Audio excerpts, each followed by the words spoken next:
Hello guys, வழக்கம் போல weekly பீடியா பாருங்க. வீக்லி கிரிக்கெட்டிங் அப்டேட்ஸ் டான் முன்ன பின்ன கொஞ்சம் லேட் ஆனாலுமே கொஞ்சம் அட்ஜஸ்ட் பண்ணிட்டு கேட்டு போங்க, ஓகேங்களா? இன்னைக்கு எபிசோட் போன வாரத்தோட கிரிக்கெட்டிங் அப்டேட்ஸ் தான் வழக்கம் போல பேச போறோம். ஃபர்ஸ்ட் நம்ம கொஸ்டின்ஸை பாத்துருவோம். எஸ், போன வீக் வந்து நிறைய கொஸ்டின்ஸ் நிறைய ஒப்பீனியன்ஸ் இருந்துச்சு. அதுல வந்து ஒரு பெஸ்ட் 3 செலக்ட் பண்ணி நாங்க சொல்லிருக்கோம். அது சொல்றதுக்கு முன்னாடி போன வாரம் எனக்கு பர்சனலா 1 இல்ல 2 இல்ல 3 ப்ரெடிக்ஷன் வந்து கரெக்ட் ஆச்சு. சோ அது என்னெல்லாம் ப்ரெடிக்ஷன்ஸ் அப்படின்றத நம்ம வீடியோ போக போக வந்து உங்களுக்கே தெரியும். ஃபர்ஸ்ட் கொஸ்டின்ஸ் பார்த்தலாம். ஃபர்ஸ்ட் கொஸ்டின் வந்து நம்ம போன வீக்லி பீடியால அந்த SA20 ஆப்ஷன் பத்தி பேசியிருந்தோம். அதுல வந்து ஜாட்டனேட்டர் அப்படின்றவர் வந்து கேட்டிருந்தாரு, ப்ரோ SA20யோட ரிட்டன்ஷன் ஸ்லாப்ஸ் எல்லாம் என்னது ப்ரோ, பிரைஸ் மணி எப்படி இருந்துச்சு அப்படின்ற மாதிரி கேட்டிருந்தாரு. பேசிக்கா ரிட்டன்ஷன் ஸ்லாப்னா இப்ப IPL வந்து அந்த ஃபர்ஸ்ட் ரிட்டன்ஷனுக்கு 18 crores, செகண்ட் ரிட்டன்ஷனுக்கு வந்து 16 crores ஸ்லாப் இருக்கும்ல, அந்த மாதிரி அவர் கேட்டிருந்தாரு. ஆக்சுவலி SA20க்கு எங்களுக்கு தெரிஞ்ச ரிட்டன்ஷன் ஸ்லாப் எங்கேயுமே போடல, லைக் வந்து அஃபிஷியலா எங்கேயுமே வந்து மென்ஷன் பண்ணல.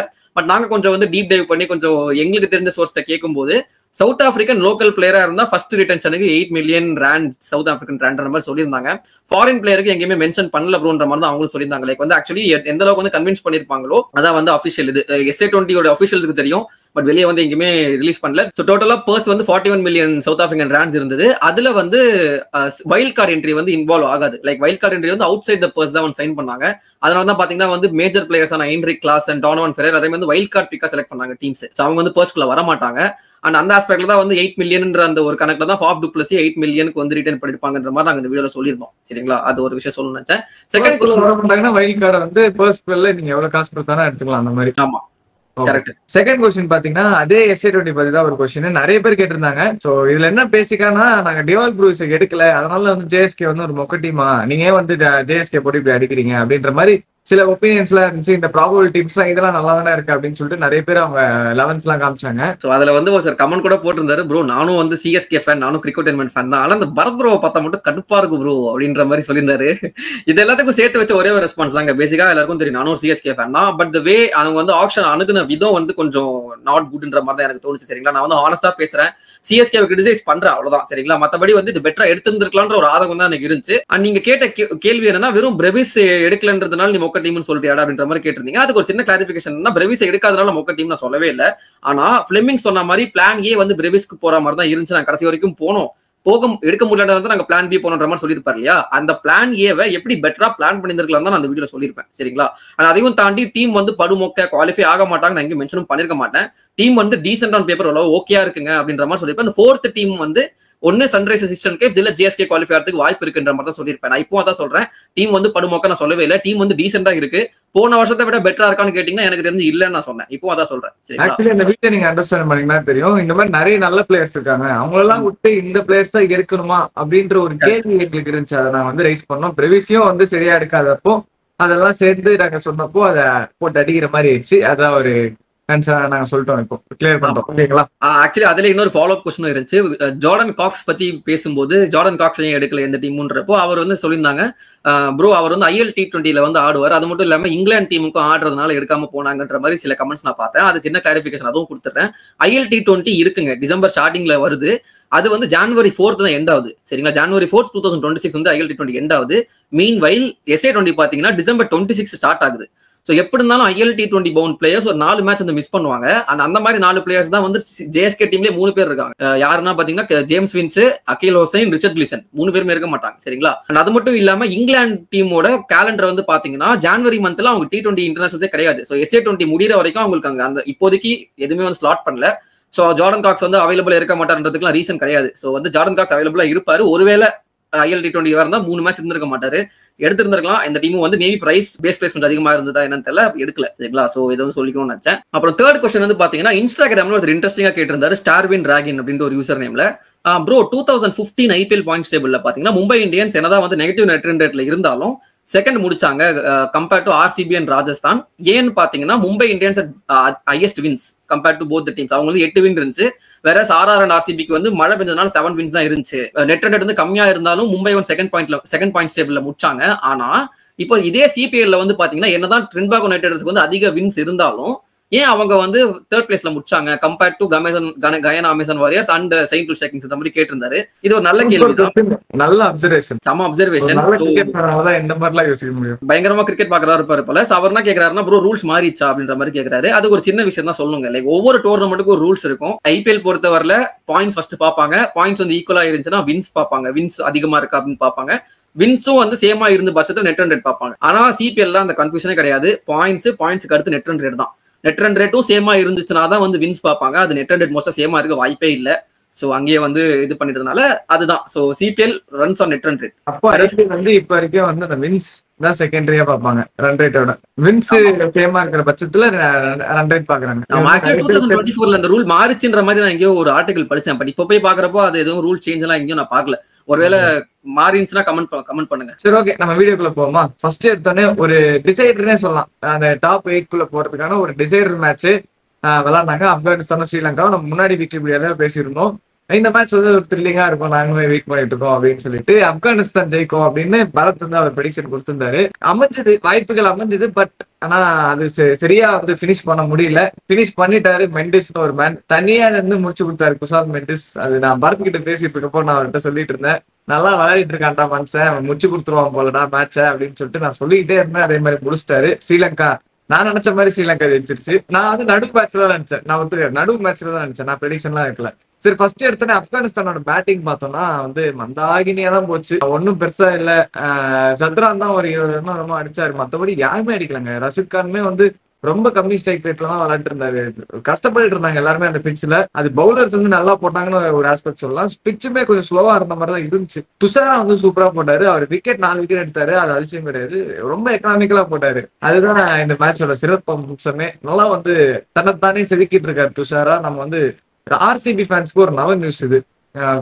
சப்கான்டினென்ட்ல நல்லா விளையாடுறாரு. அந்த பட்சத்துல அவர் தாராளமா ஆர்சிபிக்கு நல்லா பெர்ஃபார்ம் பண்ணுவாருன்னு ஒரு எதிர்பார்ப்பு இருக்கு. நடுவுல வந்து அந்த ஷோவே ஸ்டீல் பண்ண பார்த்த ஒரு மனிதர் முகமது நபி அந்த மேட்சே வந்து அப்படியே எடுத்தாரு. கீழே ஒரு மனுஷன் யாரா அடிக்கணும் அப்படின்ற ஒரு நிலைமையில இருந்துச்சு. ஒரு 20 பால் இன்னுமே வந்து 60 ரன் அடிச்சாரு. கடைசி ஓவர் 5 6 அடிச்சு அந்த 6 6 அடிப்பாரான்னு சொல்லிட்டு அவரோட எதிர்பார்த்து கொண்டு ரசிகர்களுக்கு ஒரு ஏமாற்றமா போயிடுச்சு. ஆனா 5 6 அடிச்சு ரசிகர்கள் வந்து குஷிப்படுத்திட்டாரு.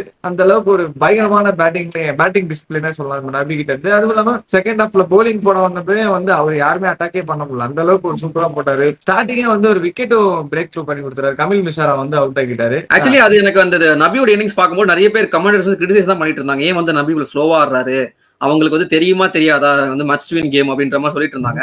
அவர் வந்து கிளியரா ஒரு விஷயம் அவங்க மைண்ட்ல இருந்துச்சு. அந்த துனித் வெல்லாலாகின்ற ஒரு ஓவர், கடைசி ஓவர் அவங்க போட போறாங்கன்னு ஒரு மைண்ட் செட் இருந்தது போல. அதனால அவர் பொறுமையா எடுத்துட்டு வந்து அந்த ஓவரை பாத்துக்கிறேன் அப்படின்ட்டு. ஆக்சுவலி அந்த கமெண்டேட்டருமே ஒரு நீங்க சோனி லீவ் தமிழ் கமெண்ட்ரி பாத்துருந்தீங்கன்னா உங்களுக்கு தெரிஞ்சிருக்கும். தோனியோட கம்பேரிசன் அங்க வந்துச்சு. 7 ஜெர்சி போட்டு வந்த. ஆனா உண்மையிலே எனக்கு அதான் தோணுச்சு. லைக் வந்து அந்த ஒரு பவுலரை பாத்துக்கலாம்னு ஒரு மைண்ட் செட் அந்த மனுஷனுக்கு அப்படிதான் இருக்கும். கடைசி ஓவர் நான் பாத்துக்கிறேன். அந்த விஷயம் ஒத்துக்கிறேன். ஆனா எல்லாத்துக்கும் தோனி இருக்காதுடா. ப்ளீஸ் இது சோனி, அவன் ஸ்டார். இது சோனி, இது புதுசா இறங்கி இருக்காங்க, புது குரூப். ஏதோ ஒரு கம்பேரிசன். அது ஓகே, அக்செப்டபிள். அது நல்லாவும் அடிச்சாரு. ஆனா எனக்கு தெரிஞ்சு ஆப்கானிஸ்தான் அதுக்கப்புறம் தோத்துறாங்க. அது உங்களுக்கே தெரியும். அது வரதுக்கு முன்னாடி ஒரு சின்ன விஷயம் சொல்லிக்கணும். ஆப்கானிஸ்தானோட கேப்டன்சி இந்த மேட்ச்ல கொஞ்சம் சொதப்பிட்டாங்களோன்னு தோணுச்சு. வேற யார், ரஷீத் கான் தான். ஏன்னா நபி நல்லா போட்டுட்டு இருந்தாரு, நல்ல மேட்ச்ன்றப்போ அவர் வந்து ஸ்பெல் கம்ப்ளீட் பண்ணல. ரெண்டாவது வந்து நிறைய இடத்துல வந்து மிஸ்டேக்ஸ் பண்ணார். லைக் வந்து எங்க ஒரு பவுலர் எடுத்துட்டு வந்திருக்கணும் அங்க எடுத்துட்டு வராம கொஞ்சம் அந்த ஸ்பின் சோக் பண்றேன்ட்டு வந்து டிஃப்ரெண்ட் பவுலர்ஸ் ட்ரை பண்றேன்னு ரொம்ப பண்ணாரு. நூர் அகமது ஒரு பேட் டேன்னு தெரிஞ்சுமே நூர் அகமதோட எனக்கு தெரிஞ்சு 4 ஓவர் கொடுக்காத காரணம் நபி போட்டா நபி அட்டாக் பண்ணிட்டாருன்னு சொல்லிட்டு ரஷீத் கான் நினைச்சாரு. 3 ஓவர் நபி நல்லா போட்டாரு. ஏன்னா ஸ்டார்டிங் வந்து குசால் மெண்டிஸ் வந்து அடிக்க போயிட்டாருங்க. டபால் அடிக்க போயிட்டாரு. ஆனா ஒரு எண்ட்ல வந்து 2 விக்கெட் போயிடுச்சு. அதுக்கப்புறம் குசால் பெரேராவும் மெண்டிஸும் வந்து ஸ்பின்னர்ஸ் வந்து அவங்க முடிவு பண்ணிட்டே வந்துட்டாங்கன்னு நினைக்கிறேன். நான் ஸ்பின்னர்ஸ் ஆரம்பிச்சதுல இருந்து அவங்க வந்து பொறுமையா தான் அடிக்கிட்டு இருந்தாங்க. அந்த பொறுமையான சும்மா இல்லைங்க, டாட் பால் எதுவுமே இல்லை.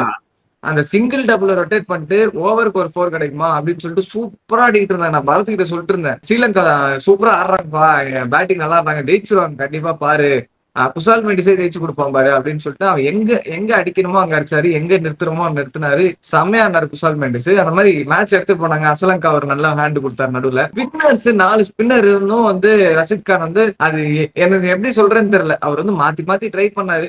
நடுவுல ஜம்பிள் பண்ணி தான் கொடுத்தாரு ஸ்பின்னர்ஸ். இவங்க ஒரு செட் எல்லாம் கொடுக்கவே இல்லை யாருக்கிட்டுமே. ட்ரை பண்ணிட்டு எப்பயும் ஒரு ஃபார்முலா ஒன்று இருக்கும். அவர் அது ப்ரீ செட்டா அந்த ஃபார்முலா எடுத்துட்டு வந்துட்டு ஓகே நூர் அகமது கொடுக்கலாம்னு கொடுத்தாரு. பட் என்ன பிரச்சனைனா நூர் அகமதுக்கு ஒரு பேட் டே. அது வந்து பாக்குற எனக்கே தெரிஞ்சது. அந்த 3rd ஓவர் கொடுக்கறதுக்கு முன்னாடி நான் யோசிச்சேன் நபிக்கு அந்த ஓவர் கொடுத்துருக்கணும் அப்படின்ட்டு. ஏன்னா நபி வந்து என்னதான் சொன்னாலும் ஒரு குட் டே, எக்ஸ்பீரியன்ஸ் பவுலர், அடிக்க போனாலும் he knows have to take wickets. அதை நம்ம சொல்லியே தான் ஆகணும். பட் எனிவே அவ்வளவுதாங்க, சொதப்பிட்டாங்க. லைக் வந்து அந்த ஒரு 18th ஓவர் 17th ஓவர் வரைக்குமே தேவை இந்த கேம் 4 overs 42 to win இருந்துச்சு. அப்போ வரைக்குமே நினைச்சா அந்த 100வது ஓவர்ல மாட்டிட்டாங்க. 17 ரன்ஸ் சூப்பரா இருந்தாங்க. எங்கேயுமே வந்து அவங்களோட வின் பெர்சன்டேஜ் அவங்க குறைக்கவே இல்ல. Fully dominated game by Sri Lanka. சூப்பரா இருந்தாங்க. இந்த மேட்ச் வந்து நேற்று நடந்துச்சா, அதுக்கு முன்னாடி நாள் பாத்தீங்கன்னா நம்ம அவளுடன் எதிர்பார்த்து கொண்டிருந்த ஒரு டீமோட மேட்ச் அது நடக்குமா இல்லையானே நம்ம வந்து தெரியாம இருந்துச்சு. எஸ், பாகிஸ்தான் யுஏஇ மேட்ச் ஒருவேளை நடந்தது. நடக்கிறதுக்கு முன்னாடியே சில சலசலப்புகள். மேட்ச் ஆரம்பிக்கிறதுக்கே 1 hour டிலேக்கு அப்புறம் தான் ஆரம்பிச்சாங்க. சோ அந்த 1 hour டிலேல என்ன பண்ணாங்க அப்படின்னா, நடுவுல நம்ம பைக்ராஃப்ட் இருக்காருல்ல மேட்ச் ரெஃப்ரி, அவர் வந்து கூப்பிட்டு வச்சு பாகிஸ்தான் டீமையும் கூப்பிட்டு வச்சு இந்த மாதிரி பேச வச்சு என்ன ஆச்சு அப்படின்னு சொல்லிட்டு ஒரு கிளாரிபிகேஷன் கிடைச்சு பாகிஸ்தான் அதுக்கப்புறம் அவங்க ஒரு நியூஸ் கொடுத்தாங்க. இந்த மாதிரி பைக்ராஃப்ட் வந்து அப்பாலஜைஸ் பண்ணிட்டாரு எங்ககிட்ட, எப்படின்னா பண்றதுக்கு நாங்க தான் ஜெயிச்சோம் எல்லாம் சொல்ற மாதிரி அவங்க வந்து சொல்லிக்கிட்டாங்க.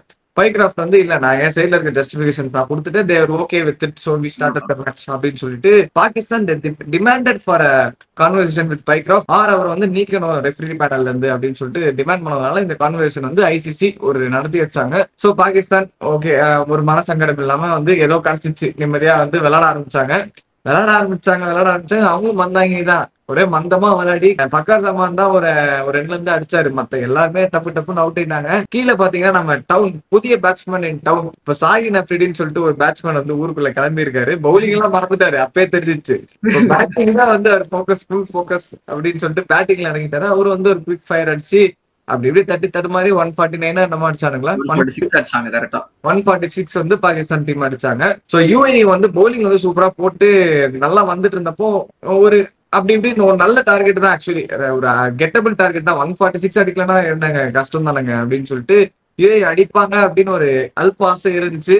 பட் வந்து அல்பாயிசத்துல போயிட்டாங்க. யுஏஇ 100 என்னமோ தான் அடிச்சாங்க. யுஏஇ ஒரு நல்ல மார்ஜின்லயே வந்து பாகிஸ்தான் வந்து ஜெயிச்சிட்டாங்க. சோ இதுல ஆக்சுவலி யுஏஇ டீம் வந்து they gave a good ஃபைட்டுங்க, இல்லன்னா சொல்லக்கூடாது. ஆனா அவங்க அடுத்த ஸ்டெப் போகணும் அப்படின்னா அவங்க பேட்டிங் வந்து கண்டிப்பா வந்து இம்ப்ரூவ் பண்ணி ஆகணும். ஒரு 3 பேர் நம்பி தான் இருக்காங்க, முகமது வசீம், அலிஷான் ஷராஃபு, ஆசிஃப் கான். இந்த 3 பேரை தாண்டி யாரு அப்படின்றது ஒரு கேள்வி இருக்கு. நல்லா போடுறாங்க ஆக்சுவலி, சிம்ரன்ஜித் சிங்லாம் வந்து நல்லா போடுறாங்க. ஒரு இன்ட்ரெஸ்டிங்கான ஃபேக்ட் சொல்றேன். இந்த 2025 அமong ஆல் தி டீம்ஸ், ஓகேவா, பிக் நேஷன்ஸ் மட்டும் இல்ல, எல்லா டீம்ஸுமே பெஸ்ட் ஸ்பின் எக்கானமி ரேட் இருக்கிற டீம் ஃபர்ஸ்ட் டீம் எது சொல்லு பார்க்கலாம். ஃபர்ஸ்ட் 2 டீம் ஆப்கானிஸ்தான் ஒன்னு இருக்கும். ஓகே, அப்புறம் யுஏஇயா? ஃபர்ஸ்ட் யுஏஇ தான் அந்த லிஸ்ட்ல 6.5 அவங்க எக்கானமி ரேட். செகண்ட் ஆப்கானிஸ்தான் இருக்காங்க. சோ அதுலயே தெரிஞ்சுக்கலாம். ஆக்சுவலி ஓகே, நல்ல விஷயம் தான். பட் ஆனா அவங்க விளையாடுற டீம்லாம் கொஞ்சம் சுமாரான டீம் தானே இருக்கும். இல்ல ஆக்சுவலி வந்து அவங்களுமே விளையாடுற டீம்ஸ் எல்லாம் பாத்தீங்கன்னா பங்களாதேஷ், ஆப்கானிஸ்தான் இந்த மாதிரி டீம்ஸ் தான். இது வந்து சுமாருன்னு சொல்ல முடியாது, ஏன்னா அவங்களும் வந்து நல்ல ஓரளவுக்கு பிக் நேஷன் டீம்ஸ் தான். என்னன்னா ஆக்சுவலி அவங்க பவுலிங் டீசெண்டா இருக்கு, சரியா. நான் பார்த்த வரையுமே ஸ்பின் வந்து சூப்பரா போடுறாங்க. பேட்டிங் கொஞ்சம் இம்ப்ரூவ் பண்ணாங்கன்னா பெட்டரா, கொஞ்சம் மந்தாகினியா போயிட்டு இருக்கு. அது கொஞ்சம் வந்து தேத்துனா நல்லா இருக்கும்ன்றது எங்களோட கிரிக்கெட் ஃபேனா ஆசை. ஆமா, சோ அந்த மேட்சுக்கு முன்னாடி வந்து ஆப்கானிஸ்தான் பங்களாதேஷ், அதான் வந்து எனக்கு தெரிஞ்ச ஒரு பர்சனலா லைக் ஓகேடா ஆப்கானிஸ்தான் தோத்துரும் அப்படின்ற ஒரு ஃபீல வந்த ஒரு மேட்ச். அந்த மேட்ச் நான் ஜெயிச்சிருவாங்கன்னு நினைச்சேன், தோத்துட்டாங்கன்ற உடனே ஓகே கொஞ்சம் கஷ்டம் தான் ஸ்ரீலங்கா அகைன்ஸ்டான்னு தெரிஞ்சது. சோ அது மஸ்ட் வின் கேமா போயிடுச்சு. அது காரணம் அந்த ஆப்கானிஸ்தான் வந்து பாட்டில் பண்ணிட்டாங்க சேஸ. ஆக்சுவலி அந்த கேம் என்னன்னா ஸ்ரீலங்கா ஒரு 100 ரன்ஸ் அடிச்சாலே வந்து அந்த நெட் ரன் ரேட் வச்சு அவங்க முன்னாடி போயிடுவாங்க. ஆப்கானிஸ்தான் வந்து கண்டிப்பா ஒரு பாயிண்ட் எடுத்தே அவங்க போறதுக்கு. சோ வந்து இப்போ குவாலிஃபை ஆன 4 டீம் எது அப்படின்னு பாத்தீங்கன்னா, குரூப் ஏல இருந்து India and Pakistan, group B ல இருந்து பாத்தீங்கன்னா ஸ்ரீலங்கா அண்ட் பங்களாதேஷ்.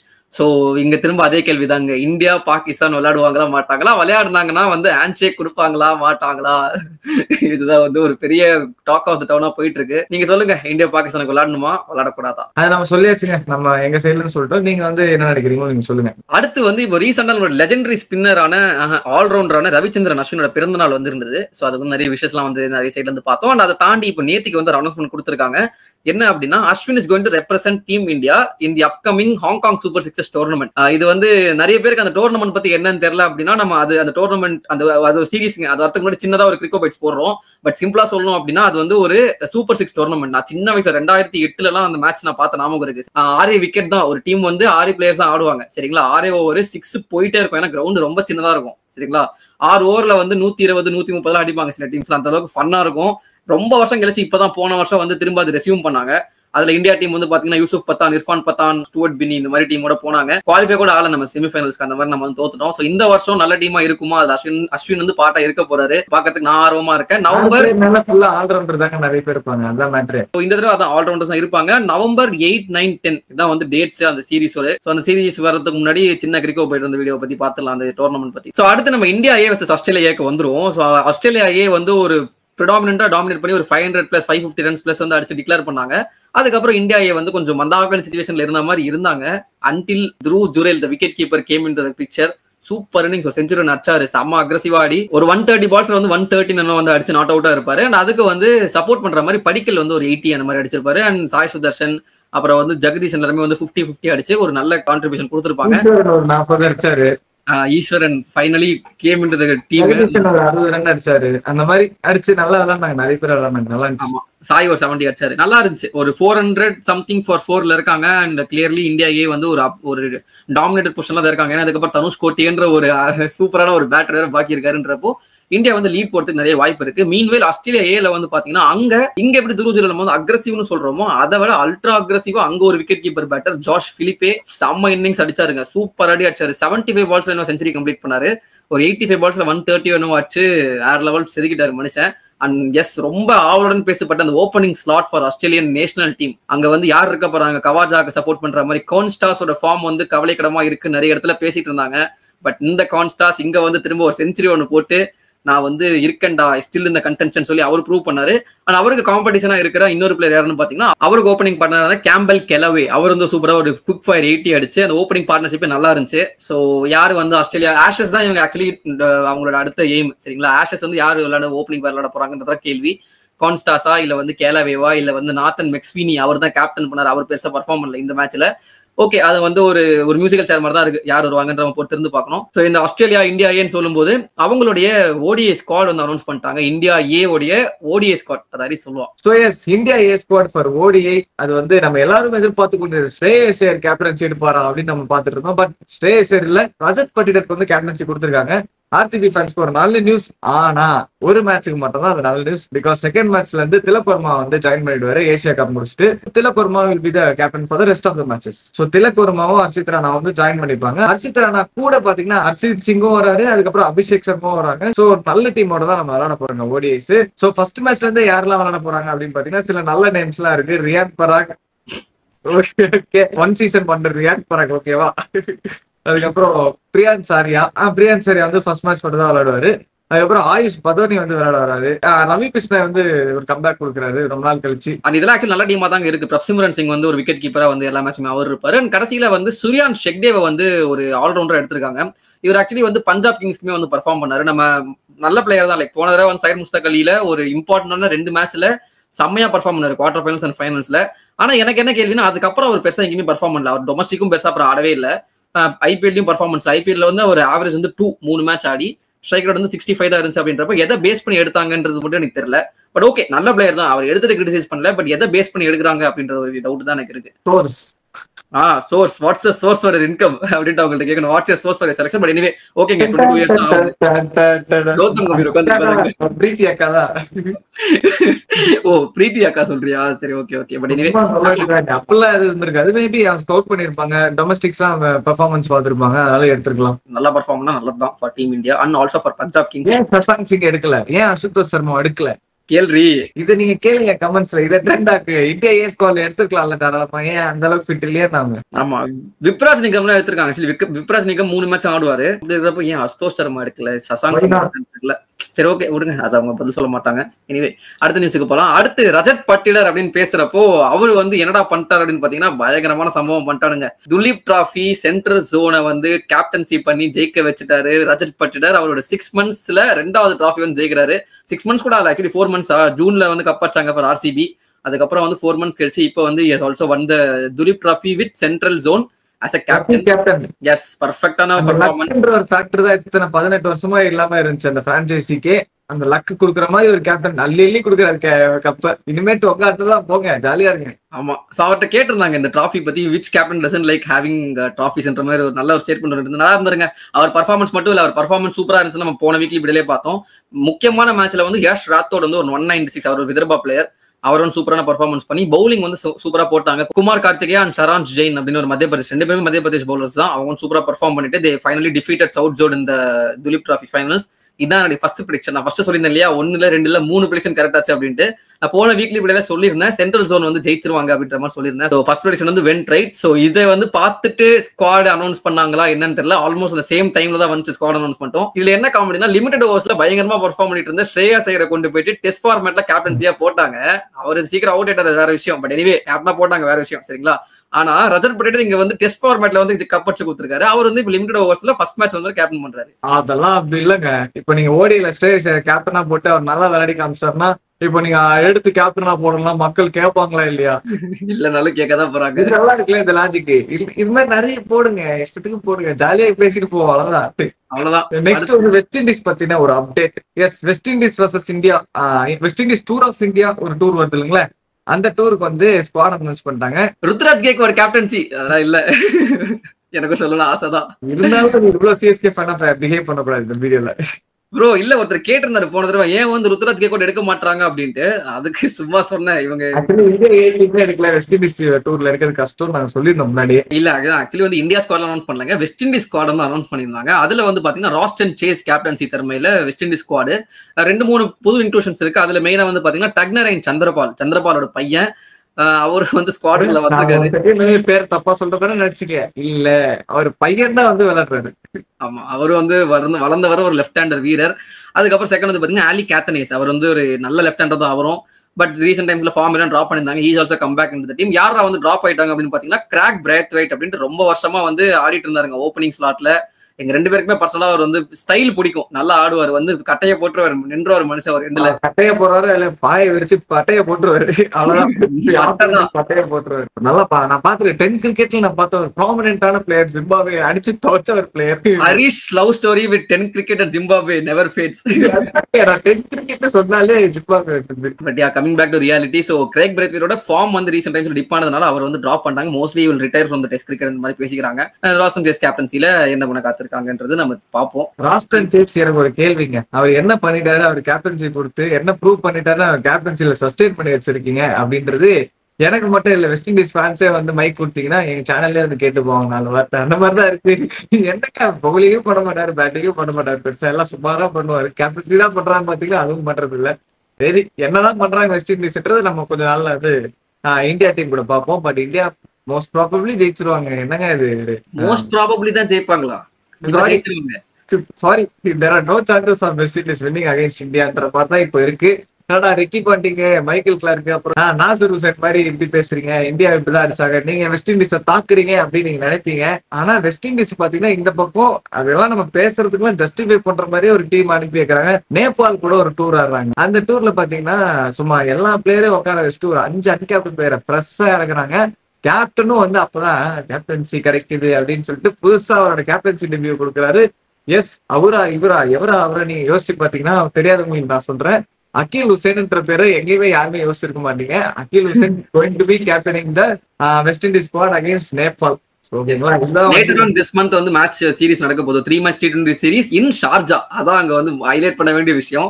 மேட்ச் வந்து நேபாள்லயும் இல்ல, வெஸ்ட் இண்டீஸ்லயும் இல்ல, மேட்ச் வந்து ஷார்ஜால நடக்குது. சொல்ல ஹரிஸ் வாதகத்தை கொட்டு என்ன கொட்டுறதுன்னு தெரியல. நேபாள் வந்து ஒரு டீசெண்டா வளர்ந்து வந்துட்டு இருக்க டீம் நாங்க சொன்னோம். ஸ்காட்லாந்து வந்து எப்படி பிரட்டி போட்டு அடிச்சாங்க அப்படின்ட்டு அந்த மாதிரி ஒரு நல்லா விளையாடிட்டு வந்துட்டு இருக்க டீம் கிட்ட இவங்க ஏதோ பரம்பரை ஜெயிக்கிற மாதிரியும் வந்து புதுசா கேப்டனா இருக்கிற 5 பிளேயர் உள்ள இறக்குறன்ற மாதிரியும் நீங்க வந்து பண்ணிட்டு இருக்கீங்களே அப்படின்றது எனக்கு ஒரு கேள்விக்குறியா இருக்கு. ஏன்னா சமீப காலங்களில் வெஸ்ட் இண்டீஸ் டூர்கள்லாம் நம்ம பார்த்தோம். நம்ம வீக்லி பீடியா பார்த்துருந்தீங்கன்னா எல்லாமே கவர் பண்ணிருப்போம். ஆஸ்திரேலியா டூராக இருக்கட்டும், பாகிஸ்தானே 10 ஊர்கிட்ட அடி வாங்கிட்டு வந்திருப்பான். அந்த பாகிஸ்தான் கிட்டே அடி வாங்க மட்டத்துல மட்டமா வந்து வெஸ்ட் இண்டீஸ் விளையாடிட்டு இருக்காங்க.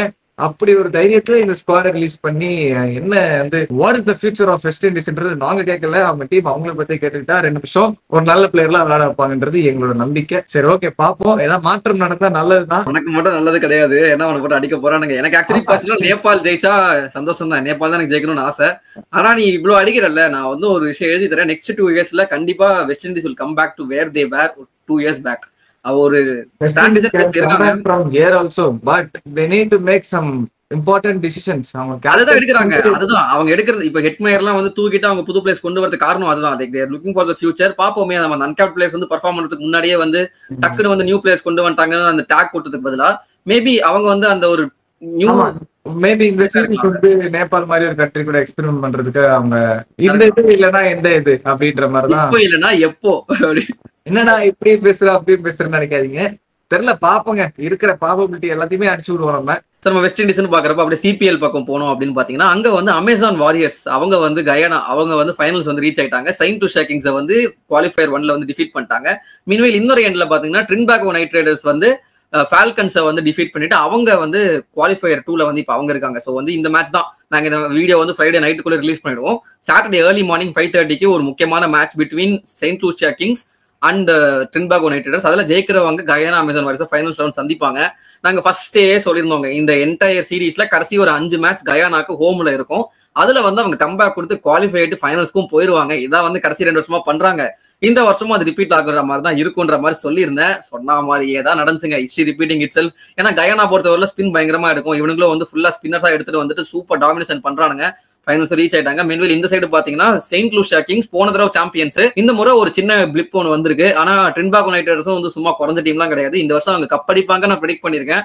அதுக்கோசரமாச்சும் கொஞ்சம் ஜெயிச்சு ஃபைனல்ஸ் வரைக்கும் போயிட்டு அந்த கயானாவை தோக்கச்சாங்க நல்லா இருக்கும். சரியான ஃபார்ம்ல இருக்காருங்க. மேட்ச் அடிக்கிறாரு. போன மேட்ச்ல ஆனா Pooran came back to form இந்த இம்பார்ட்டன்ட் மேட்ச் இந்த செமிஃபைனல்ஸ். அது ரொம்பவே ஒரு கம்பேக்கிங். ஏன்னா பூரனுக்கு ஒரு மட்டமான டோர் உண்மையே சொல்லி ஆகணும். பொலார்டு மட்டும் தான் வச்சிட்டு இருந்தாரு. பட் இப்போ வந்து Pooran also back to form அப்படின்றப்போ பூரன் பொலார்ட் அதுக்கப்புறம் பேட்டிங்ல இருக்கிற அந்த மன்ரோ 2 பேர் போதும். மன்ரோ அடிக்கிறாரு. மன்ரோ ஹேல்ஸ் 4 பேர் அடிக்கிறாரு. பட் சொல்றேன் 2 பேர் போதும்ன்ற. 2 பேருக்கு மாட்டிச்சுனா முடிஞ்சுங்க மேட்ச். இவ்வளவு பில்டப் கொடுத்தோமா முடிஞ்சு டீமே முடிஞ்சு சாவு போச்சு போங்க.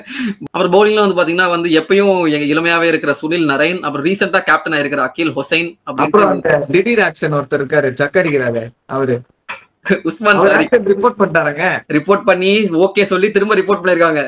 அந்த மாதிரி போயிட்டு இருக்கு உஸ்மான் தாரிக். சோ அவரு ஓகே இதுதான் ஸ்பின் பேக்ல இருக்கும். யார் ஜெயிப்பாங்கன்றது பொறுத்திருந்து பார்க்கலாம். என்னோட prediction of course Trinbago Knight Riders. சரிங்களா? இந்த ப்ரெடிக்ஷன் வந்து கரெக்ட் ஆகுமா இல்லையான்றது எனக்கு தெரியல. ஆனா போன வீக்ல கரெக்டான 2வது ப்ரெடிக்ஷன் என்னோட வைட்டாலிட்டி பிளாஸ்ட் ப்ரெடிக்ஷன். ஸ்டார்டிங்லயே நாங்க ஒரு வீடியோ போட்டிருந்தோம் வைட்டாலிட்டி பிளாஸ்டோட ஓவர் வியூ அப்படின்னு சொல்லிட்டு. அதுல நான் வந்து 3 டீம் சொல்லியிருந்தேன். சரே, சோமர்செட் ஆர் ஹாம்ஷயர். சரே ஜெயிப்பாங்கன்னு தோணுது. ஒருவேளை சரே ஜெயிக்கலன்னா ஹாம்ஷயர் ஆர் சோமர்செட் ஜெயிப்பாங்க அப்படின்னு சொல்லியிருந்தேன். இந்த 2 டீம்ஸ் தான் வந்து ஃபைனல்ஸும் ஆடினாங்க. யார் ஜெயித்தாலும் ஏன் பிசினஸ் சக்சஸ் தான்ற மாதிரி தான் இருந்துச்சு. ஆனா ஸ்டோரி போட்டிருந்தேன் இன்ஸ்டாகிராம்ல, anyway I want Somerset, I'm backing Somerset to win this match அப்படின்ற மாதிரி சொல்லியிருந்தேன். சோமர்செட் தான் ஜெயிச்சாங்க. ஸோ கடைசி ஒரு 3 வருஷத்துல அவங்க 2 தடவை சாம்பியன்ஸ் ஆயிருக்காங்க. And they are looking so good on paper. ரொம்ப கன்சிஸ்டன்டா இருக்காங்க. அண்ட் அதுலயுமே வந்து வில் ஸ்மீட் அப்படின்றவர் எனக்கு ரொம்ப பர்சனலா வந்து பிடிச்ச ஒரு பிளேயர். நான் ரொம்ப நாள் வந்து ஐயா ரேட் பண்ணிட்டு இருந்தேன். அவர் வந்து ரீசென்ட் டைம்ஸ்ல ரொம்ப சொதப்பிட்டு இருந்தாரு. But the man come at the hour அப்படின்ற மாதிரி ஃபைனல்ஸ்ல வந்து ஒரு சூப்பர் பர்ஃபார்மன்ஸ் கொடுத்து ஜெயிக்க வச்சார் சோமர்செட்டை. எஸ், ஸோ வந்து சோமர்செட் ஜெயிச்சிட்டாங்க. சூப்பர் வைட்டாலிட்டி பிளஸ் முடிஞ்சு அப்படின்னு கேட்டீங்கன்னா அது சும்மாலாம் முடியல. அதுக்கு முன்னாடி ஒரு சம கான்ட்ரவர்சி போச்சு. கேள்வி ஆக்சுவலா உன்னை பத்தி கேட்கணும்னு நினைச்சேன். இது வந்து ஒரு முக்கியமான கேள்வி. சரியா? அதுக்கு வந்து பதில் சொல்லு. நீ ஒரு அப்போசிஷன் கேப்டனா தான் என்ன பண்ணிருப்பேன்றது எனக்கு பாயிண்ட் ஆஃப் வியூ வேணும். மேட்ச் போயிட்டு இருக்கு மச்சி. சரியா? லான்காஷயர் வர்சஸ் சோமர்செட். பேட்ஸ்மேன் வந்து நல்ல ஃபேமஸான பேட்டர். சரியா? அவர் வந்து ஆடிட்டு இருக்காரு. பால் வந்து LBW ஆகுது. சரியா? அம்பையர் வந்து அவுட் கொடுக்குறாரு. உடனே அந்த பேட்டர் ஃபேமஸான பேட்டர் வந்து டக்குன்னு வந்து ரிவ்யூ எடுக்கிறாரு. ரிவ்யூ எடுத்துட்டு அவர் எல்லாத்தையுமே சொல்றாரு பேட் படிச்சு அப்படின்ற மாதிரி சொல்றாரு. அல்ட்ரா எட்ஜ் போகுது. அல்ட்ரா எட்ஜ்ல பார்க்கும்போது பேட்டும் பேடும் ரொம்ப க்ளோஸா இருக்கு. ஓகேவா? ஆனா அந்த பால் வந்து பேட்டை தாண்டி கொஞ்ச தூரம் வந்த உடனே லைட்டா அந்த நிக் காட்டுது. ஸ்பைக் காட்டுது. கரெக்டா வந்து அந்த அடுத்த செகண்ட்ல பேட்ல அடிக்குது. அம்பையர் வந்து டக்குன்னு பார்த்துட்டு காட் கிளியர் எவிடன்ஸ் பேட்ல வந்து பால் படல அவுட்னு கொடுத்துட்டாங்க. சரி, அதுக்கப்புறம் வந்து பால் டிராக்கிங் போகுது. பால் டிராக்கிங்ல பிளம்பு தான், அது டவுட்டே இல்ல. இதை பார்த்தா அந்த சீரியஸான பேட்டர் வந்து போயிட்டு ஆப்போசிட் கேப்டன் சோமர்செட் கேப்டன் போய் கம்ப்ளைண்ட் பண்றாரு. இந்த மாதிரி பேட்ல பட்டுச்சு, நீங்க வந்து வித்ட்ரா பண்ணுங்க அப்பீல்ன்ற மாதிரி அவர் கேட்கற மாதிரி போனாரு. பட் வந்து நத்திங் டூயிங் சொல்லிட்டு அமுச்சு விட்டாங்க. சரியா? இப்ப நீ சொல்லு, நீ சோமர்செட் கேப்டன் என்ன பண்ணிருப்ப அந்த சமயத்துல? நான் ஒரு வாட்டி அம்பையர் கிட்டே போய் கேட்பேன். அம்பையர் கிட்ட வந்து உண்மையிலே உங்களுக்கு அவுட் தான் தோணுதா, இப்போ சொல்றேன், நீங்க ஏதாவது ரீகன்சிடர் பண்ணணும்னு உங்களுக்கு தோணுதா அப்படின்னு கேட்பேன். அப்படி இருந்துச்சு இல்ல நான் I'm sure with my decision அது அவுட் தான்பா அப்படின்னு அவர் அம்பையர் சொல்லிட்டாருன்னா அம்பையர் தாண்டி எனக்கு எந்த டிசிஷனும் தெரியல, அவுட் தான் நான் கொடுப்பேன். நம்மளுக்குமே சரியா தெரியாதுல்ல இப்போ அது பால் பட்டுச்சா இல்லன்னு சொல்லிட்டு. பேட்ஸ்மேன் மட்டுமே எப்படி நம்ப முடியும்? நம்ம அந்த பேட்டர் வந்து ரிக்கி பாண்டிங்கா இருந்தாருன்னா நான் கண்டிப்பா நீ கிளம்படா தம்பின்னு சொல்லியிருப்பேன். பட் அந்த பேட்டர் வந்து அந்த ஃபேமஸான பேட்டர் யாருன்னு பாத்தீங்கன்னா லிவிங்ஸ்டன். சரிங்களா? ஸோ லிவிங்ஸ்டன் லான்காஷயருக்கு ஆடுறப்ப தான் இந்த இன்சிடென்ட் நடந்தது. அண்ட் லிவிங்ஸ்டன் அவுட் ஆகிற வரைக்குமே லான்காஷயர் கிளியர் ஃபேவரட்ஸ், தேவர் டாமினேட்டிங். இந்த சிச்சுவேஷன் நடந்தது. அவுட் ஆனாங்க. அவுட் ஆயிட்டா அவர் போயிட்டு கெஞ்சினார் அம்பையர்கிட்ட, பேட்ல பட்டுச்சு கிளியர் பேட், நான் சொல்றேன் ப்ளீஸ் அப்படி கெஞ்சிருப்பாரு போயிட்டு. அதெல்லாம் பார்த்தேன். பட் எனிவே சரி நத்திங் டூயிங் ஒரு அமுச்சு விட்டுருவாங்க. அமுச்சு விட்டோம்னா ஒரு கொலாப்ஸ், லான்காஷயரும் தோத்துருவாங்க. சோமர்செட் ஒருவேளை அந்த ரிவ்யூ வந்து லிவிங்ஸ்டன் சாதகமா போயிருந்ததுன்னா who knows, Lancashire would have been in the finals. Somerset ஜெயிச்சிருக்கவே மாட்டாங்க. சோ இந்த கான்ட்ரோவர்சி நீங்க சொல்லுங்க, நீங்க வந்து ஆப்போனன்ட் டீம் கேப்டனா என்ன பண்ணிருப்பீங்கறது கமெண்ட்ஸ்ல சொல்ல முடியாதுங்க. அப்படி ஒரு சிச்சுவேஷன்ல வந்து நம்ம ஜெயிக்கணும் பார்ப்போம் ஒரு விஷயம். அது இல்லாம டெஃபினட்டா ஒரு டிசிஷன் தெரிஞ்சாச்சு நம்ம கொஞ்சம் நல்லவனா இருக்க ட்ரை பண்ணலாம். ஆப்போசிட் கேப்டன் வந்து லூயிஸ் கிரெகரி, 2 பேரும் ஃப்ரெண்ட்ஸ் தான், ரொம்ப க்ளோஸ் ஃப்ரெண்ட்ஸ் ரொம்ப வருஷமா. அப்படி இருக்கிறப்போ நான் உன் ஃப்ரெண்டு நான் சொல்றேன் மச்சான் உண்மையிலேயே பேட் படிச்சுடா நம்புடான்னு சொல்லும் போது நீ அதை கேப்பியா அப்படின்ற மாதிரி நான் கேட்குவேன். அடுத்த மேட்ச் எடுப்போம் அதுதான் கிரெகரியும் பண்ணாரு. அடுத்து நம்ம வந்து ஆஸ்திரேலியா பக்கம் போனோம் அப்படின்னா ஆஸ்திரேலியாவுடைய one day ODI cup like வந்து மார்ச் கப்ன்றது பேரை வந்து மாத்திட்டாங்க. அது வந்து ஸ்டார்ட் ஆயிடுச்சு. அவங்களுடைய ஓடிஐ டோர்னமெண்ட் பிகின்ஸ் இயர். நம்மளுக்கு எப்படி வந்து ஒரு விஜய் ஹசாரேவோ அவங்களுக்கு வந்து இந்த டோர்னமெண்ட் நடக்கும். இதுல வந்து பாத்தீங்கன்னா ஒரு இன்ட்ரெஸ்டிங்கான ஒரு விஷயம், கிளென் மேக்ஸ்வெல் அவரு வந்து அங்க ஆடிட்டு இருக்காரு. என்னடா கிளென் மேக்ஸ்வெல் தான் ஓடிஏல ரிட்டையர் ஆயிட்டாரு, அவரு ஏன் அங்க ஆடுறாருன்னு பாத்தீங்கன்னா அந்த கேள்விதான் எனக்கும் இருந்துச்சு. அவர் வந்து பாத்தீங்கன்னா இப்ப ஃபியூச்சர்ல வந்து நியூசிலாந்துக்கு அகைன்ஸ்ட் ஒரு T20 சீரிஸ் இன் அக்டோபர் வந்து ஸ்டார்ட் ஆக போகுது. அதுக்கு வந்து கேம் டைமுக்காக Maxwell is going to play ஓடின்ற மாதிரி சொன்னாங்க. சொன்னது மட்டும் இல்லாம ஃபர்ஸ்ட் மேட்ச்லயே ஒரு செம்ம கஷ்டமான சிச்சுவேஷன்ல வந்தாரு. 8 விக்கெட் போயிடுச்சு. அவர் ஆடிட்டு இருக்காரு. கடைசி ஒரு 130 ரன் 140 ரன் ஏதோ சம்திங் அடிக்கணும். ஒத்த ஆளான்னு இருந்து கடைசி வரைக்கும் அடிச்சு ஜெயிக்கிற மாதிரி எடுத்துட்டு போயிட்டு தோத்துட்டாங்க. அன்பார்ச்சுனேட்லி அவர் வந்து ஒரு விக்கெட் விட்டாரு. பட் எனிவே செம்ம நாக்குங்க, 75 பால்ஸ் செஞ்சுரி அடிச்சு அவர் பாட்டு ஆடிட்டு இருந்தாரு விக்டோரியாவுக்கு. அந்த மனுஷன் சொல்றதுக்கு இல்லைங்க, செம்மையா ஆடுறாரு. அது அந்த லாஸ்ட் மேன் கொடுத்துட்டாலே அந்த ஒரு கால் உடஞ்சு போய் ஆப்கானிஸ்தான் கட்சி ஒன்று அடிச்சாரு. அந்த மாதிரி கடைசி நேரத்துல மஸ்ட் வின் கேமா இருக்கிறப்போ அவரு பேட்டில்ஸ் அதாங்க ஆஸ்திரேலியாக்கு மட்டும் தாங்க அடிப்பாரு. ஆஸ்திரேலியால பிக் பேஷ் அதெல்லாம் பாருங்க, அதுக்கு மட்டும் தான் அடிப்பாரு. இந்தியன் சப்ளாட்ல ஆடுறா 2 மேட்ச் அப்படின்னா ஆச்சு பல வருஷம் ஆச்சு. அதுவும் நம்மளுக்கு ஆப்போசிட்டா ஒரு மேட்ச் இருக்கு அப்படி அடிக்கணும்னா அதெல்லாம் வந்து ஜாலியா வந்து அடிப்பாரு. ஆஸ்திரேலியாக்குன்னா அடிப்பாரு. அதான் அடுத்து நம்ம அப்படியே இங்கிலாந்து சீரிஸ் ஒன்று போயிட்டு இருந்துச்சு. நம்ம போன வீக்லி வீடியோலயே ஒருத்தர் வந்து கேட்டிருந்தீங்க, ப்ரோ இங்கிலாந்து வந்து போட்டு துவம்சம் பண்ணிட்டு இருக்காங்க, நீங்க என்ன ப்ரோ அதை பத்தி எல்லாம் பேசாம பழைய நியூஸா பேசிட்டு இருக்கீங்க, சீக்கிரம் எடுத்து போடுங்க ப்ரோ, இதெல்லாம் எடுத்து போடுங்க அப்படின்னு சொல்லியிருந்தீங்க. ஒரு சின்ன கிளாரிபிகேஷன் எங்க சைட்ல என்னன்னா, 2 பேருமே வந்து வேலைக்கு போறோம், எடிட் பண்றது ரொம்ப கஷ்டம். நாங்க இந்த வீடியோவே வந்து இந்த ஏஷியா கப் மிஸ் பண்ணிடக்கூடாதுன்ட்டு நைட் ஒரு 3 மணி ஆனாலும் உட்காந்து எடுத்துட்டு இருக்கோம், சரிங்களா? பட் எல்லா வீக்லயும் அதை எங்களால பண்ண முடியாது. அதையும் கொஞ்சம் புரிஞ்சுக்கோங்க. ஒருவேளை வந்து நீங்க எடிட்டிங் உங்களால சப்போர்ட் பண்ண முடியும் அப்படின்னா தாராளமா வந்து எங்களை டிஎம் பண்ணுங்க.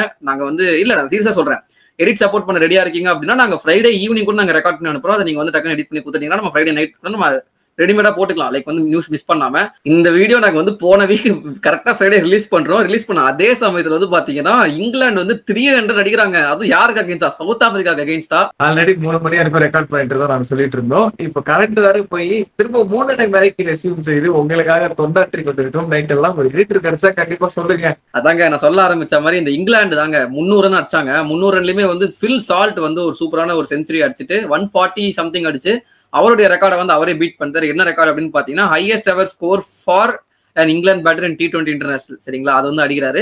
அது மட்டும் இல்லாம fastest century by an England player in T20 international, அதையும் வந்து அந்த ரெக்கார்டையும் வந்து பீட் பண்றாரு. அண்ட் 300 வந்து இதான் ஃபர்ஸ்ட் டீம் அடிக்கிறாங்கன்னு கேட்டீங்கன்னா கிடையாது. 300 முன்னாடி நிறைய டீம் அடிச்சிருக்காங்க. நம்ம நேபாளம் கூட 300 அடிச்சிருக்காங்க, சரிங்களா? பட் இதுல என்ன ஸ்பெஷல் அப்படின்னு பாத்தீங்கன்னா they become the first full body member nation to score 300 in T20. India க்ளோஸா வந்தாங்க பங்களாதேஷ்க்கு அகைன்ஸ்டா 298 அடிச்சாங்க 2024ல. பட் இதான் வந்து first full body nation team to score 300. அதுவும் சும்மாலாம் கிடையாது, சவுத் ஆப்பிரிக்காக்கு அகைன்ஸ்டா அடிக்கிறாங்க.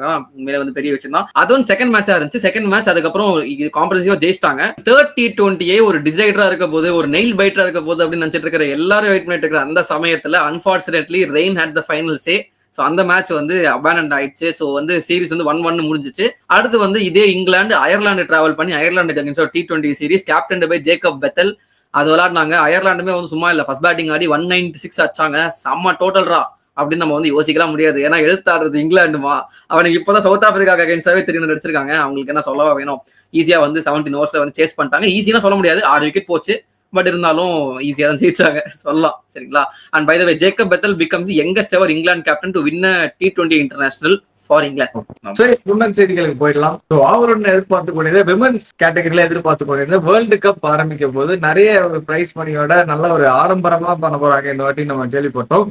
நெருங்கிட்டே இருக்கு நாட்கள். என்ன அப்டேட் வருது பரத்? ஓகே, பெரிய அப்டேட்ஸ் நிறையவே இருக்கு. ஃபர்ஸ்ட் ஆஃப் ஆல் இந்த வார்ம் அப் கேம்ஸ்ன்ற மாதிரி அவங்கவுங்க சீரிஸ் ஆடிட்டு இருக்காங்க. அதுல வந்து ஆஸ்திரேலியாக்கு அகைன்ஸ்டா இந்தியா வந்து ஒரு சீரிஸ், ஒரு 3 மேட்ச் ஓடிஐ சீரிஸ் வந்து ஆடினாங்க. ஃபர்ஸ்ட் மேட்ச் பார்த்து முடிச்சதுக்கு அப்புறம் ஒரு விஷயம் தான் கிளியரா தெரிஞ்சது, ஆஸ்திரேலியா திரும்ப டாமினேட் பண்ண போறாங்க. தேர் நோ மேட்ச் அப்படின்ற மாதிரி இருந்துச்சுங்க. இந்தியாலாம் வந்து என்னங்க நீங்க அப்படின்ற மாதிரி இருந்துச்சுன்னா 285 அடிச்சாங்க, சரியா? இந்தியா அந்த 285 அசால்ட்டா லெஃப்ட் ஹேண்ட் லேண்டர் பண்ற மைக்லஸ்ன்ற மாதிரி ஃபீபி லிட்ச்ஃபீல்டு அப்பாபா அந்த நாங்க சும்மா ஸ்வீப் ரிவர்ஸ் ஸ்வீப்னு அச்சுன்னே இருக்காங்க. அவங்க தான் ரீசெண்டா 100ல கூட போய் நார்தன் சூப்பர் ஸ்டார்ஸ்ல சூப்பரா ஆடி ஜெயிச்சு கொடுத்தாங்க. அவங்க வந்து ஒரு 80 அடிச்சு சப்பையா ஜெயிச்சிட்டாங்க. லைக் 42 ஓவர்ஸ்ல 8 விக்கெட் மார்ஜின்ல ஜெயிச்சிருந்தாங்க.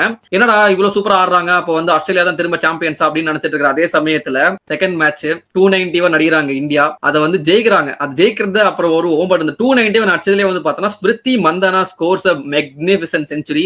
அதுவும் வந்து fastest ever century by an Indian women's batter. சரிங்களா. லைக் வந்து 75 balls சம்திங் அதுல வந்து செஞ்சுரி அடிச்சாங்க. ஆனா அதுக்கு கொஞ்சம் ஒரு நாள் முன்னாடி தான் வந்து she became once again like வந்து டாப் நம்பர் 1 விமன் ஓடிஏ பேட்டரா வந்து செலக்ட் இருந்தாங்க. அந்த நியூஸ் தெரிஞ்சு நான் வந்து ஃபர்ஸ்ட் பொசிஷனுக்கு வந்துட்டேன்டா அப்படின்னு சொல்லி திரும்ப அந்த செஞ்சுரி அடிச்சது மட்டும் இல்லாம நல்ல சில நோட்டபிள் கேமியோஸ் எல்லாம் இருந்தது. பட் ஓரளவுக்கு டீசெண்டா 350 போக வேண்டிய டோட்டல் 290 தான் அச்சாங்க. ஆஸ்திரேலியா சேஸ் பண்ணிடுவாங்கடா அப்படின்னு நினைச்சிட்டு இருக்க அதே சமயத்துல சூப்பரான பவுலிங் டிஸ்பிளே, செம்ம bowling performance, especially by Renuka Singh ஒரு கம்பேக் ஒன்று கொடுத்தாங்க. அது ஒரு இன்ஜுரி ஸ்கேரும் இருக்கு, அதை பத்தி நம்ம அப்புறம் பார்க்கலாம். பட் வந்து ஆஸ்திரேலியாவை தோக்கடிச்சிட்டாங்க அந்த செகண்ட் மேட்ச்ல 1-1 இப்போ சீரிஸ் இருக்கு. அந்த தோக்கடிச்சதுல என்ன ஸ்பெஷல் அப்படின்னு பாத்தீங்கன்னா ஆஸ்திரேலியாவோட வர்ஸ்ட் எவர் ஓடிஐ டிஃபீட்டுங்க. மோர் தென் 100 ரன்ஸ் மார்ஜின்ல வந்து இந்தியா ஜெயிச்சிருக்காங்க coming right before the start of the world cup அப்படின்றப்போ ஆஸ்திரேலியாவுமே வந்து யோசிப்பாங்க, okay we are not invincibles, என்ன பண்ண போறோம் பொறுத்திருந்தா பார்க்கணும். தேர்ட் ஓடிஐ டிசைடர் வந்து டெல்லியில வந்து நடக்க போகுது. ஸோ நான் இந்த வீடியோ ரெக்கார்ட் பண்ணிட்டு இருக்க தான் வந்து மேட்ச் நடக்க போகுது. யார் ஜெயிப்பாங்க யார் தோப்பாங்க அப்படின்றது நம்மளுக்கு தெரியல, சரிங்களா. பட் எனிவே அது வந்து irrespective of that World Cup வந்து 2 பேரும் நல்ல டீம் ப்ரிப்பேரா தான் இருக்காங்க. இந்தியா வந்து இந்த வேர்ல்ட் கப் ஜெயிக்கணும் அப்படின்னா இந்த வேர்ல்ட் கப் மட்டும் தான் ஜெயிக்கிறது எனக்கு தெரிஞ்ச ஒரு பாசிபிலிட்டி. இதுக்கப்புறம் கஷ்டம், ஜெயிச்சா இந்த வேர்ல்ட் கப் ஜெயிக்கணும் அப்படின்ற மாதிரி தான் நான் சொல்றேன். அடுத்து அதே மாதிரி பாகிஸ்தானுக்கு அகேன்ஸ்டா சவுத் ஆப்பிரிக்கா ஒரு சீரிஸ் ஆடிட்டு இருக்காங்க. அதுலயுமே வந்து south Africa first match dominate பண்ணி ஜெயிச்சிட்டாங்க. தே ஆல்சோ லுக் லைக் ஒரு சாலிட் யூனிட். வேர்ல்ட் கப் வந்து all teams are getting prepare, சரிங்களா. ஸோ இது நம்ம அப்படியே சொல்லிட்டு நான் ஃபர்ஸ்ட்ல வந்து 3 ப்ரெடிக்ஷன் கரெக்ட் அப்படின்னு சொல்லியிருந்தேன், 2 சொல்லிட்டேன். தேர்ட் ப்ரெடிக்ஷன் என்ன அப்படின்னு பாத்தீங்கன்னா அது ஒரு மொக்க டோர்னமெண்ட் தான் இருந்தாலும் சொல்லியிருந்தேன். லைக் வந்து உமன் சிபிஎல் நடந்துட்டு இருக்கு, அதுல வந்து பர்படோஸ் ராயல்ஸ் வந்து ஜெயிப்பாங்க அப்படின்னு சொல்லியிருந்தேன். எஸ், பர்படோஸ் ராயல்ஸ் வந்து ஜெயிச்சிட்டாங்க for third time in a row, just like over invincibles 3 times in a row வந்து கப் அடிச்சிருக்காங்க. இருக்கிறதே 3 டீம் தான், அது என்னடா பெருசா பேசுறதுன்னு கேட்டீங்கன்னா கரெக்ட் தான். பட் இருந்தாலும் வந்து கப் அடிச்சது ஸ்பெஷல் தானே. ஸோ வந்து தே டிஃபீட்டட் கயானா அமேசான் வர்சஸ் இந்த finals and they one the finals. என்னதான் ஏலி மேத்யூஸ் டீம்ல இல்ல அப்படின்னாலுமே வந்து சூப்பரா லீட் பண்ணி ஜெயிச்சாங்க சின்னேல் ஹென்றி. கடைசியில் அடிச்சது யாருன்னு பாத்தீங்கன்னா ஸ்ரேயங்கா பாட்டில். எஸ், எனக்கு ரொம்ப பிடிக்கும் அவங்கள, நல்லா ஆடுவாங்க, நல்ல பிளேயர். அந்த ஆஸ்பெக்ட்ல சொன்னேன். ஆர்சிபி ஃபேன்ஸ்க்கும் நிறைய பேருக்கு உங்களுக்கு பிடிக்கும், சரிங்களா. சோ வந்து local talent, local player. So இதை அப்படியே சொல்லிட்டு இந்த வீக்லி வீடியோ வந்து ராப் பண்ணிக்கலாம். சோ எஸ், இத்துடன் செய்திகள் நிறைவேறதானே. இதுக்கப்புறம் நெக்ஸ்ட் வீக் வந்து நாங்க அப்டேட்ஸ் எல்லாம் எடுத்து வந்து உங்களுக்கு ஃப்ரெஷ்ஷா டானே இல்லாம ஒரு பெட்டா கொடுத்து நாங்க உங்களை சாட்டிஸ்ஃபை பண்ண ட்ரை பண்ணிட்டு இருக்கோம். எங்களால முடிஞ்ச எஃபர்ட்ஸை கொடுக்குறோம். அதுக்கான சப்போர்ட்டையும் நீங்க வந்து பார்த்துட்டு வீடியோ பிடிச்சிருந்தா ஒரு லைக் பண்ணுங்க, முடிஞ்சா ஷேர் பண்ணுங்க, அப்படியே சப்ஸ்கிரைபே மறக்காம பண்ணிடுங்க. வீடியோஸ் எல்லாம் ரெகுலரா பார்க்கணும் அப்படின்னு நினைச்சீங்கன்னா சின்ன பசங்க நாங்க, எங்களை சப்ஸ்கிரைப் பண்ணுங்க.